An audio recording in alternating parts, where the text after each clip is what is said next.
Do you have an inner critic? That inner voice that says you should have handled something better? That you talk too much or not enough? That you're falling behind, not doing enough, not being enough? So we call this the inner critic.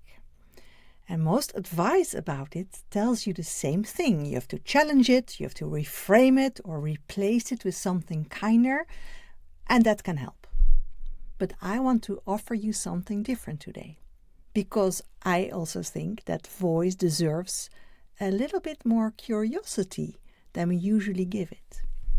I'm Femke and I'm the founder of Selfgentleness Academy, and for a long time I had a very strict, very watchful inner critic, one that scrutinized almost every thought, every move, every word before I could even say it, and it exhausted me. And what I didn't understand then, and what took me actually years to really see, is that this voice wasn't there to hurt me. It was there to protect me. So what do I mean with that?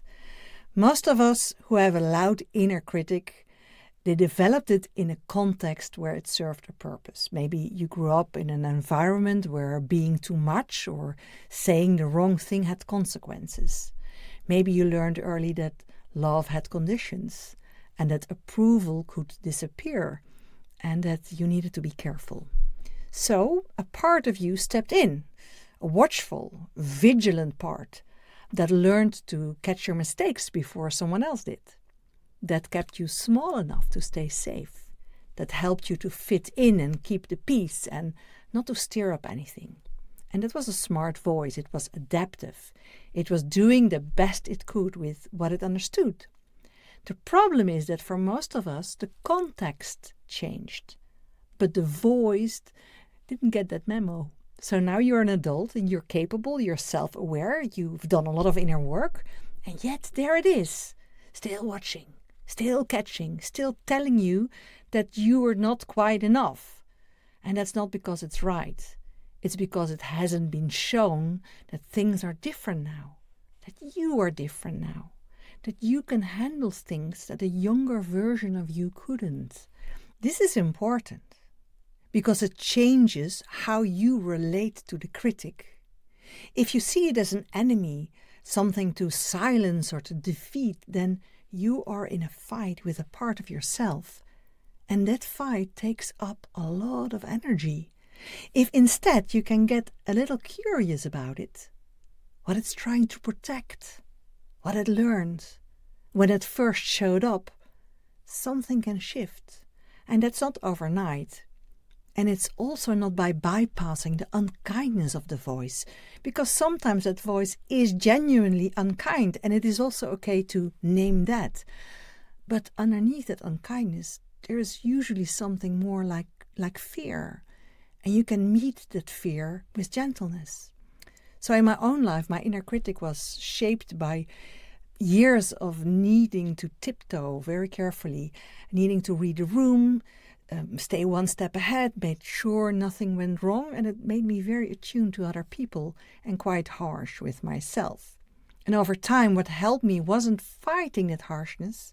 It was beginning to understand where it came from and gradually, gently, starting to show that part of me that it didn't have to work so hard anymore, that I had now other ways of taking care of myself, that the younger Femke who needed that protection wasn't running the show anymore.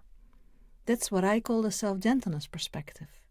Self-gentleness is the practice of radically accepting yourself as the most important person to consistently deserve your own gentleness. And one of the places that lands most powerfully is right here, with this voice, not in trying to get rid of it, but in starting to include it in your own care, to notice it, to acknowledge what it's saying, and over time to let it rest a little bit. This is slow work, I want to be honest about that, but it is also, in my experience, some of the most freeing work there is. Because when that voice quiets down even a little bit, you get your own space back. You get to think your own thoughts, make your own choices, take up your own space without quite so much commentary, and that feels different. It feels lighter. If you're curious where you are in this process right now, I made a short quiz that might help you see yourself a little bit more clearly. You will find the link below. And if this resonated, I would love for you to subscribe. I make one video every week, and this is exactly the territory we explore. So I hope to see you in the next one. Sending you my love. Bye-bye.